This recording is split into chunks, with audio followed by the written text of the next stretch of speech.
se retrouve pour faire le Latina Makeup aujourd'hui. Pour ceux qui connaissent pas, ça ressemble un peu à ça, clairement. Je pense être l'une des reines du Latina Makeup en France parce que c'est un truc que je fais depuis que j'ai genre 15 ans. Et à l'époque, il n'y avait pas trop ça en France et je me faisais beaucoup critiquer pour ce make-up. Bref, je vais commencer par m'hydrater la peau. Je mets ma meilleure base. Pour les sourcils, évidemment, le gel Anastasia, c'est vraiment avec ça qu'on fait les Latina Makeup Brows. Je viens juste les remplir et les dessiner et après je vais les nettoyer avec le concealer et ça va faire bien.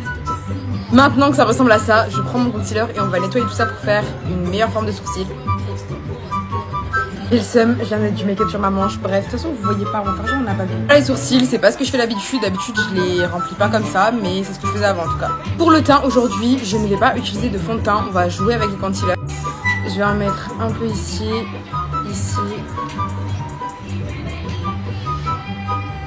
Voilà. Non, en poudre. Étape importante, le contouring dans les Latina Makeup. En général, il y a un vrai contouring, donc on va faire un vrai contouring. Mais je vous jure, je trouve ça ouf que c'est devenu à la mode de faire ce type de make-up parce que quand j'ai commencé, je me faisais critiquer de ouf. Mais surtout au lycée.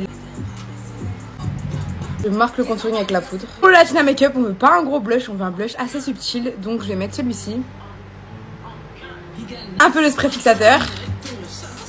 Pour le Latina Makeup, il faut des big fossiles et ça c'est ma spécialité. Donc on va mettre ceux-là.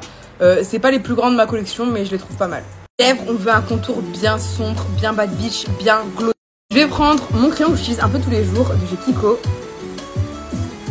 Ensuite je vais venir mettre le gloss cream de chez Fenty, je le mets au milieu. Ensuite je mets un gloss transparent par dessus. Et voilà le résultat, franchement je trouve que j'ai d'être ça.